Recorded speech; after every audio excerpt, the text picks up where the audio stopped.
Passionate about music. And I have to say, it's been a bit of a crazy year for you, hasn't it, the last 12 months? It has. It's been a bit crazy, but a lot of fun. Yeah. A lot of fun. Because Finish Line, the track that we just played, it hit the top 15, and of course it was produced by Labyrinth, who has also had a pretty good 12 months as well. He's had a crazy He's year. had a cracking 12 months. Yeah. Did you expect it to take off the way it did?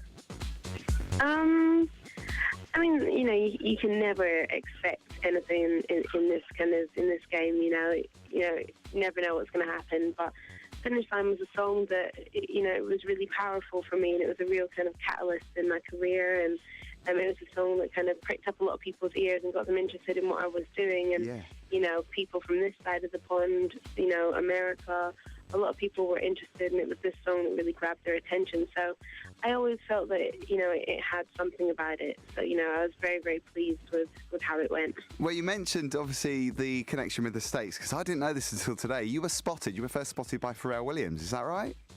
Well, I'd met the guys a couple of times at a couple of shows, and then I supported them at the Roundhouse when I was DJing. Yeah. And then, the next year they came back and they had a little small kind of private event, and they asked me to play there. So, yeah, I've done had a little kind of fleeting bit of work with NERD, but I don't have Pharrell's number, sadly. Yeah, well, Pharrell, can't give him a call. We have to mention Pharrell obviously being the band that reduced Madonna to tears during Hard Candy. Hopefully that didn't happen when he met you. No, he's very pleasant, very pleasant. So tell us about how it all started, because obviously the last 12 months, you've had Finish Line. How did you get into it all? Because you do the DJing as well, because you're kind of multi-skilled, and we also know of you for doing the fashion thing as well. Yeah, I mean, it all started for me as a DJ. At the age of 17, I was a big fan of music. I collected a lot of music, and a friend of mine was a DJ. I would go along and hang out, and I just kind of watched and learned and taught myself the skills, and I had the music, and then I just kind of went around asking for some gigs, and people took a chance on me. Obviously, I wasn't asking for any money. I was just asking to play, and I got a lot of experience, and I caught the bug, and I just really enjoyed just the feeling, the experience, the skills, the whole thing. And so DJing was my kind of foray into music, and I dropped out of university to pursue it, and I moved to London, and then I got that urge to be creating my own music. I was so absorbed in so much other music. It just, every DJ gets that urge to produce, to write songs, to sing, and that's what happened to me. And I was lucky to have met such great people through DJing that I'd earned their respect, that when it came to making music, they took a chance on me. Yeah, and you got yourself a nomination at the Mobos as well for Best Newcomer. Yes, I did. That must have been pretty cool. And when you were there that night, was it a good night for you?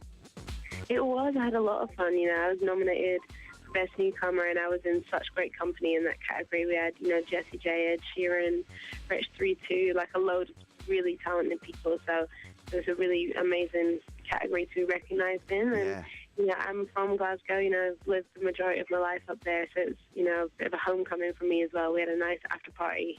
We've got to talk about your new single, because we're about to play it. We love the mixes. I have to say, the remixes for your work has been really strong for the last year. Yeah, I'm very hands-on with my remixes. Yeah, are you? Because that was a question I was going to ask you. Because obviously the Freemasons are guys that we love here at Gaydar, and they remix both of your tracks. Obviously the first one with the Pegasus mix. Did you choose the guys to work with you? Yes, I mean, traditionally my music is not club music, so that's why I'm very hands-on with the remixes, to make sure that, I have versions that can sit in different places. And, the first single came out, we had the remixes for that, and when it came to Finish Line, I said, I want the Freemasons.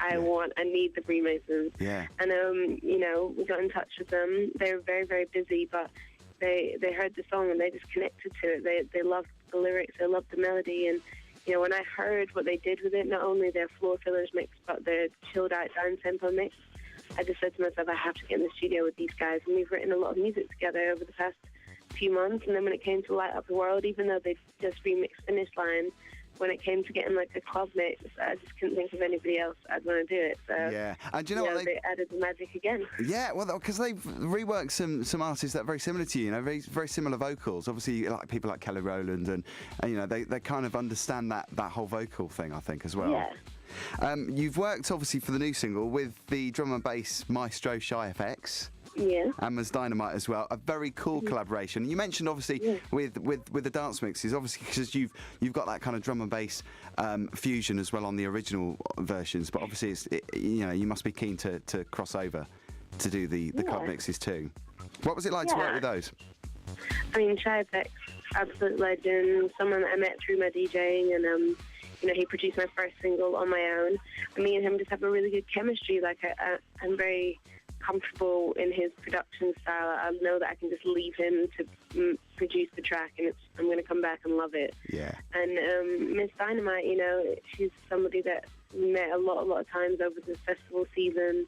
And me and Shy made this song, and it was right up her street. And we loved the record, and we just thought, you know what, let's add a feature. Let's add a little bit extra. And she was the first person that we could think of. So she sounds great over that beat, and she's just really positive, and she has so much, good things to say, and she's just a real amazing person, and it's just a pleasure to work with her. Passionate about music.